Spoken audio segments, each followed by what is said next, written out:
Welcome to Advancing Faculty Excellence, a podcast where we at the U of M Advanced Program talk about issues facing faculty and what we can do about it. I'm your host, Mike Liemohn, a professor at the University of Michigan and an associate director of the U of M Advanced Program, an office focused on faculty excellence. And I'm Kelsey, Arras, podcast producer and a communications and project specialist at the Advanced Program. I also project manage the RISE committee. So, Kelsey. Yes, Mike? We have a special guest for the podcast today. We absolutely do. Today, we have Professor Denise Sekaquaptewa, the director of the University of Michigan's Advanced Program. She's also the chair of the RISE committee and a University Diversity and Social Transformation professor of psychology. It was really nice to have Denise in for this conversation on addressing faculty power imbalances because this overlaps with her area of research, and she was able to offer deeper context into the relational dynamics discussed in this episode. The specific scenario was this: how to foster respect and inclusion in your unit when you are chairing a search committee and a senior faculty member is forceful about their opinions in a way that is intimidating to the earlier career committee members and shuts down discourse. Committee members seem uncomfortable. What can you do? I like that this scenario is talking about faculty search committees. It is such a critical part of faculty life. Yes, absolutely. It's one that all faculty are involved with at some point, and one where there is a big decision involved. We hope that you enjoy the episode.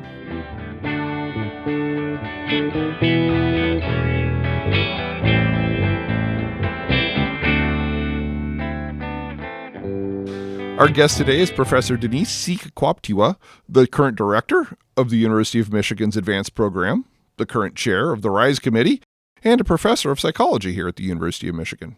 Denise, welcome to the show. Oh, thanks a lot. I'm super excited to be here to talk with you today. Yeah, our topic for this episode is addressing faculty power imbalances. Before we get into the resources and our discussion, Denise, do you have any opening thoughts about this topic? I was really interested in this from my experiences in academia. The situation that we're talking about today is probably more common than many might think because academia is really quite hierarchical. It has a lot of faculty and positions that vary in power. We do have ranks, and the tenure track ranks are assistant professor, that's pre-tenure folks, associate professor, who are tenured professors, and the highest rank is full professor. And after full professor, some folks, but not all, are bestowed with other honorary titles like distinguished university professor, and that increases their status as well. Clinical and research faculty also have a similar hierarchical structure, and as in the scenario, this simple seniority can afford people greater status and prestige and power.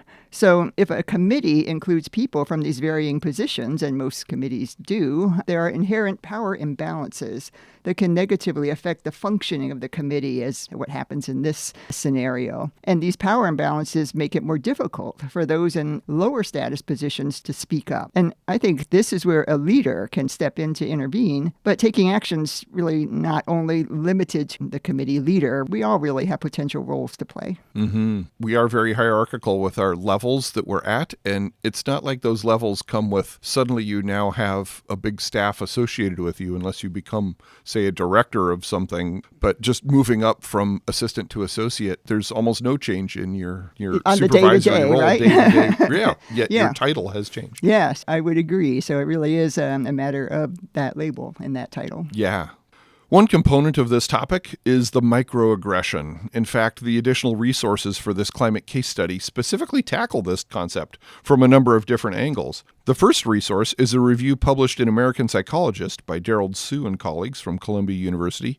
Denise, could you briefly summarize this? So this paper, I find, is a really interesting review of research on the effects of instances of bias. And it's interesting to me because it takes into account the experiences of everyone present, that is, the target of the bias, the perpetrator of the bias, and also witnesses to the biased interaction. So the focus here is on more subtle bias rather than more blatant forms of prejudice or discrimination, such as hate speech, for example. And this is because the subtle forms of bias, which are also referred to as microaggressions, as we've covered in other episodes, are actually more commonplace and sort of everyday experiences compared to these more explicit and blatant forms of bias. So in this review paper, I really appreciated how they focused on what can be done in the moment when people experience these acts of subtle bias. Often when we find ourselves witnessing behaviors that we see as unfair or unjust or biased, we're often just really surprised in the moment and we don't know what to do, or we're afraid of saying anything about it, especially if the person doing the behavior is in a position of power. And that makes this reading really relevant to the scenario that we'll talk about today.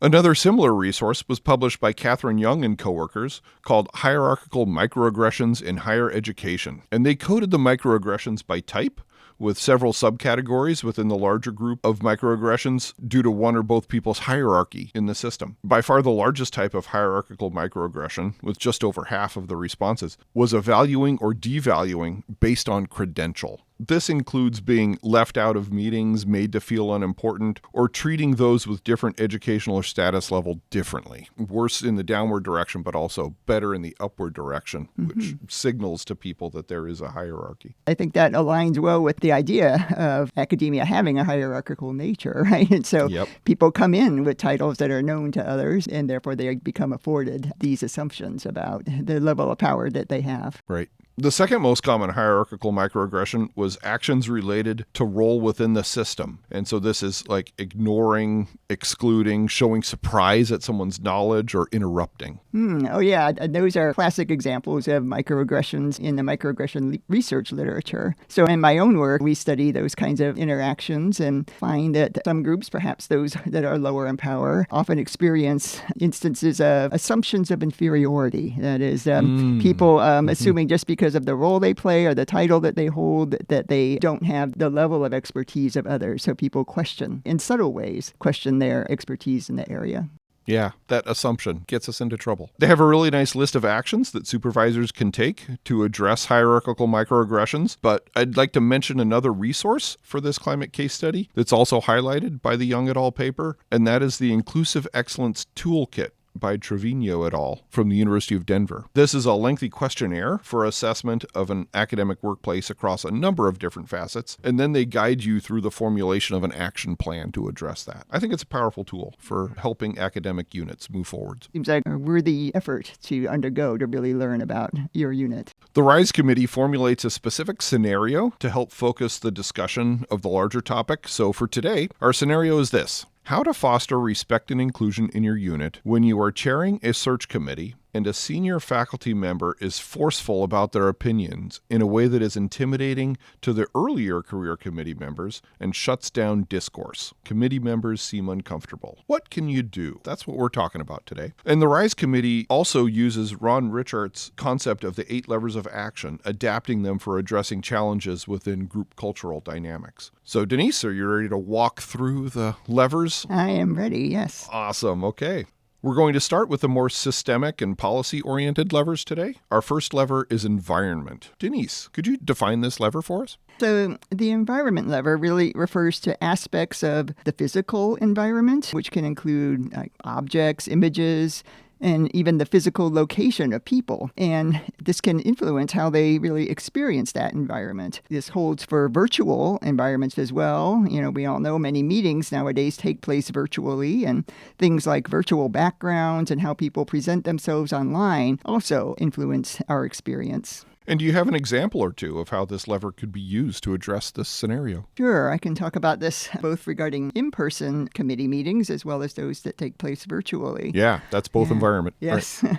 So in an in-person meeting, one could really assess the configuration of the furniture in the room as to whether it facilitates equal input from all committee members. So consider that seating arrangement. Is there like a clear position of power, right? Like the head of the table? And do the senior level people tend to sit there more often one than others. You might think about whether a circle seating arrangement could create a better situation. In my home department, one of our departmental presentation rooms has a configuration that's an inner table with chairs around, and then an outer circle of bench seating. It's around the perimeter of the room. Mine has that same arrangement, yeah. So we really fell into that routine of the faculty members sitting in the inner circle, and the graduate students sat on the perimeter. Once we recognized that, we purposely acted to mix up the seating. And I think that kind of recognition and taking action could work for committee meetings as well. Nice. In a virtual meeting, one could encourage all the group members to leave their cameras on, not just the chair or the senior members of the committee, right? Because those who are not seen on video might be treated as just observers rather than equal status members of the committee. Encourage the use of those Zoom backgrounds, where you provide pictures to show in the background that ideally might be the same for all committee members, so there are not visible differences in backgrounds that could send a message about the status of the individual. I like that a lot. One lever is expectations. What do we mean by expectations as a lever? So expectations here can refer to the specific behaviors that everyone agrees to engage in as we meet as a committee. When we engage in these expected behaviors over time, then they can lead to the development of situational norms, which are often more informal than explicitly stated expectations. Yet they're really highly influential. In my own field of social psychology, research has revealed the power of social norms to drive our behavior, especially when we're new to a situation. So that's why when people go into a really fancy restaurant or a banquet for the first time, they look around to see what other people are doing and then take cues from them, right, to figure out what fork should I be using, for example. So if we can develop norms for behavior in the workplace that are respectful and that promote equity, that can help any new incoming people to know what the behaviors are that are expected in that new situation. And could you give us an example of how to use this as a lever for addressing faculty power imbalances? At the first meeting, one could develop a set of communication expectations that the group will follow.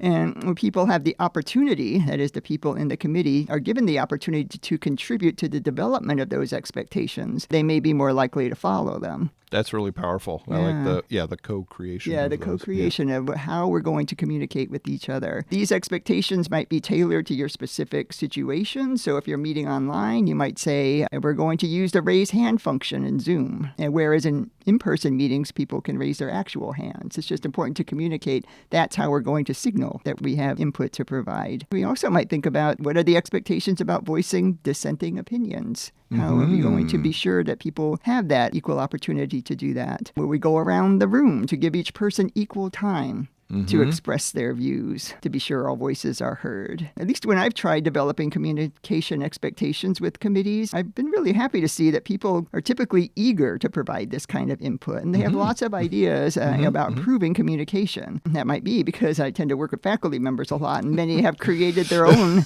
classroom discussion expectations, right? Yeah. And so they have some experience with that. But generally, I think people really like the idea of having some say in helping to set those expectations. Yeah. And once they're developed, you can even bring printouts of those expectations to meetings. Maybe throw them into a Zoom chat, and they can become a really positive feature of the physical environment, like we just discussed, right? So when these expectations then become followed consistently, those desired communication behaviors can become norms. I really like dropping that into the Zoom chat. If you have a standing agenda, have it linked at the top at all times. It's so then it's there for any quick access. Yeah. And in some events, we've made little kind of table tents with the expectation guidelines, and they're there for everyone to see as we talk. Right. So, Denise, I had a question about expectations in terms of staff involvement. So I've heard that there are a lot of times where there will be a staff member involved in a faculty search to varying degrees and responsibilities. How can a leader think about expectations for that member of the committee as well? That's a really great question and an important issue, because I think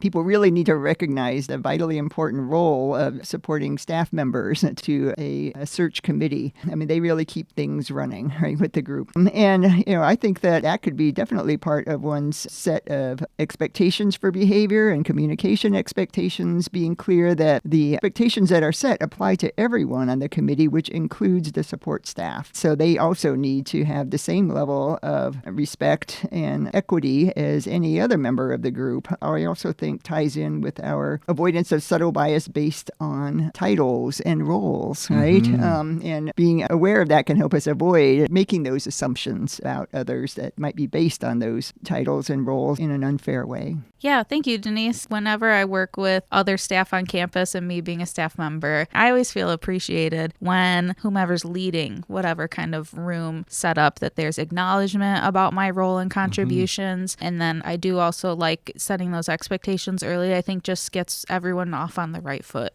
Opportunities is one of my favorite levers to discuss. Could you define this lever for us, Denise? An opportunity arises when you find yourself in a circumstance where you could achieve a desired or hoped for action or outcome or change. So in the scenario we're discussing, where the behavior of a more powerfully positioned committee member is experienced as intimidating to others, that could be a really great opportunity to take action to make a change. And how would that look for this specific situation? I think that there are opportunities here to do things that are reactive to the moment, but also opportunities to be proactive to avoid this undesired behavior in the future. Today, I'll focus on an action that's a little bit of both. So in this scenario, seeing these behavioral dynamics happening in the committee might be an opportunity to take what we call an integrity pause. An integrity pause is a concept developed in another Advance initiative called the STRIDE Committee. The STRIDE Committee develops evidence-based approaches and strategies to promote fair and successful faculty hiring. The STRIDE Committee introduced the idea of the integrity pause, which in this scenario would be an intentional periodic pause in the work of the committee to take stock of how things are going. So the group can pause and ask themselves, is our group functioning well? And is it functioning in a manner that facilitates us maintaining integrity in achieving the goals of the committee? This would also be a great time for the committee to review the communication expectations document that they developed earlier. I like the opportunity as something bad is happening. We can go down the spiral of, getting mad at each other, or we can use it as an opportunity. Yes. Doing better.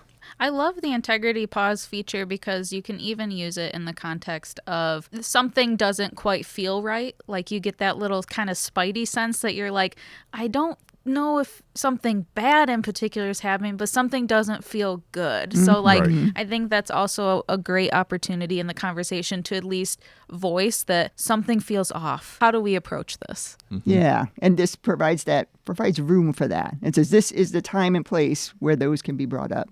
One could develop ways of collecting feedback from the group in ways that feel safe and equitable, which can bring light to any problems. I think having these integrity pauses at regular intervals can also be proactive, as these check-ins could identify process changes to be made that would improve the integrity of the committee's functioning as they complete their work. These new improved processes then can be used to inform expectations set for future committees. Our next systemic-oriented lever is routines and structures. Two parts to this one.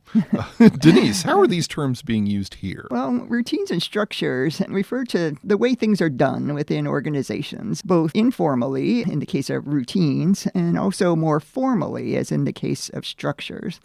I see routines and structures as related to expectations and norms, but they're less about interpersonal behaviors and more about policies and practices. Okay. And do you have an example or two for us? I think it's very important for an organization, such as an academic school or department, to have routines and structures in place regarding how problematic behaviors or inequities will be addressed. Because without some process for this, people struggle to know what to do and who to turn to when they experience these kinds of situations.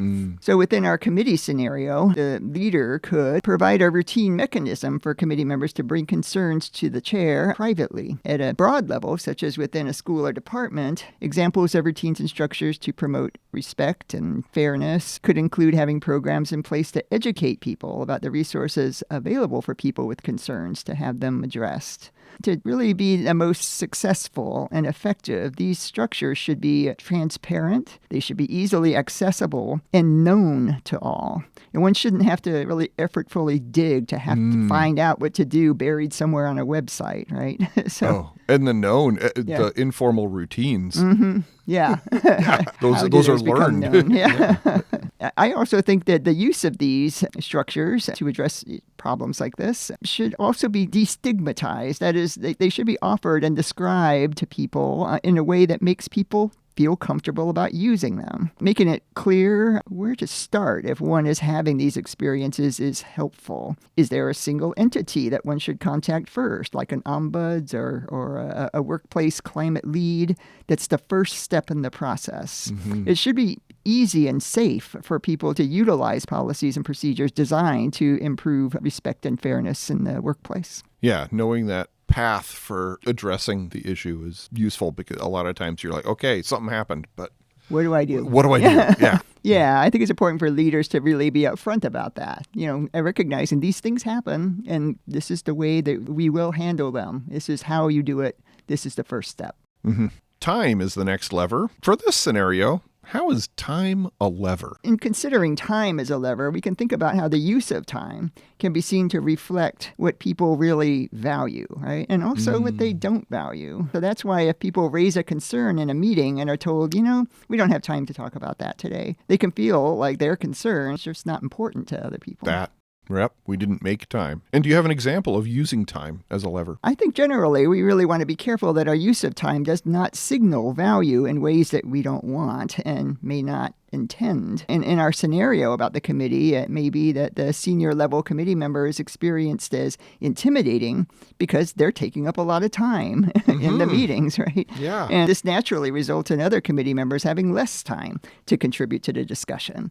And it also signals that the senior level person's opinions are the ones that are the most valuable. So to address this situation, setting expectations and structures for equal talk time. For example, every committee member has 2 minutes to speak without interruption. That can help to equalize the perceived value that's placed on each committee member's contributions to the discussion. Another idea for using the time lever would to be sure that committee meeting agendas are just not so packed that if a discussion starts to go off track, there's no room to address it and get back on course. So it's good to leave a little open space in that agenda to provide time to explicitly ask for input from members who may have lost speaking time because others spoke too long. Yeah, and agenda items, especially when we're allocating 5 minutes here, 10 minutes there, we feel like we have to fill the whole meeting interval.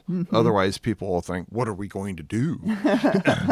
Maybe time could be held by putting in something like integrity pause time or just sort of check-in time on the agenda.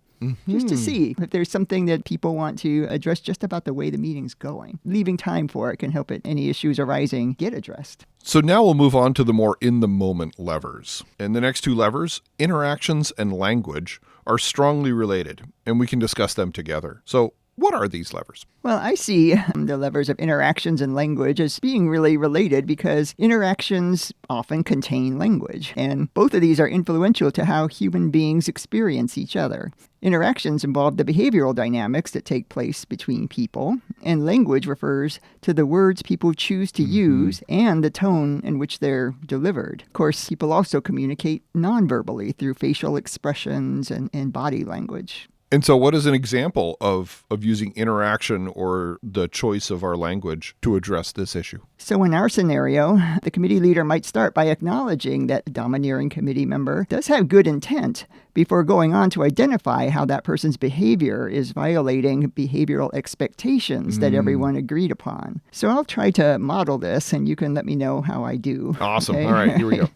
So one could say, hey, let's hold up for a minute here. I hear you voicing your perspective, which is based on your years of experience in academia, and I really appreciate your input. But I also see that other people here bring very valuable perspectives from their experiences as our new colleagues in the field. And I want to be sure we spend equal time listening to all types of input.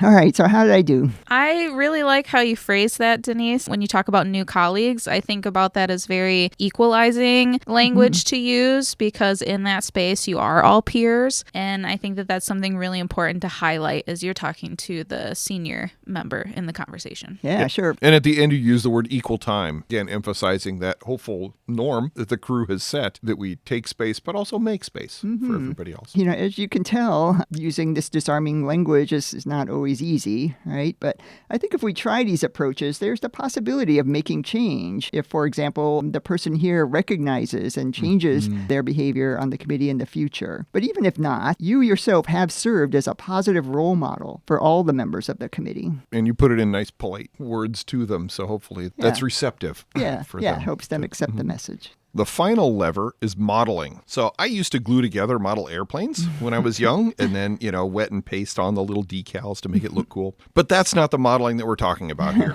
Denise, can you explain our definition of modeling? And it's a bit different from what you just described. Modeling here as a lever refers to the fact that the behaviors we engage in have an influence on other people who witness them. This happens even whether or not we're intending to influence other people. So the effect of modeling behavior can be particularly influential when the model holds a position of power or when the role model is seen as relatable to or similar to the observers of the behavior, which can be the case when a committee is composed of people from the same department or school, right, or even in the same profession. And as faculty with this hierarchy, somebody is always watching. Yeah, that's right. Yeah, and taking you as a role model of how to behave in that environment. Exactly. So do you have an example of using modeling as a lever? In this scenario, the committee chair is a person in a position of power, could very effectively role model the desired behaviors. This could happen by the person saying, for example, okay, we've all agreed that each person should speak for 2 minutes. So I am going to watch my time very carefully and not go over. The person could also acknowledge when they notice themselves speaking too much, right? And say something like, oh, wait, I don't want to monopolize the conversation and not leave time for someone else to talk. So let's move on and let's hear from someone else. Oh, I like that, acknowledging your own error.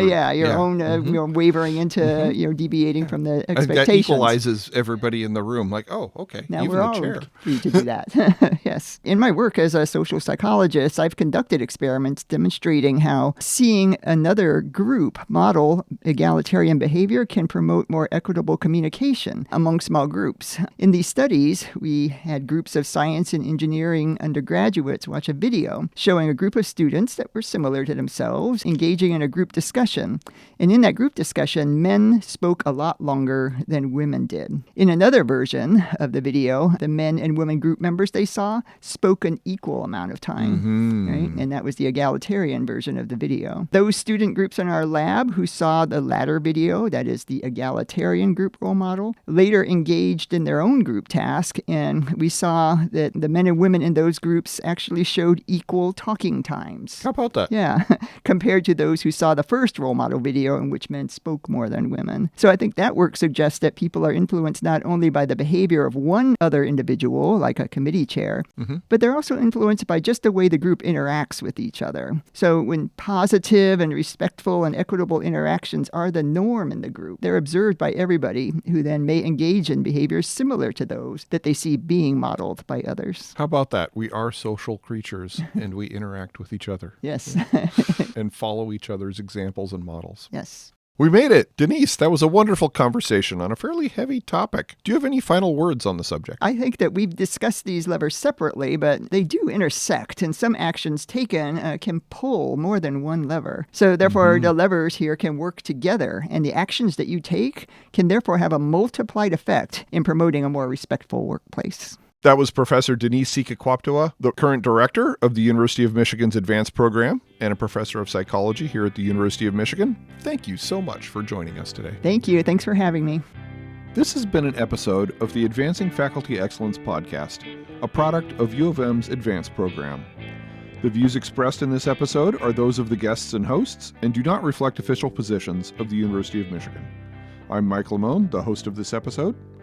This podcast was produced and edited by Kelsey Arras of U of M Advance. Please join me extending to her a huge thank you. This podcast would not exist without her.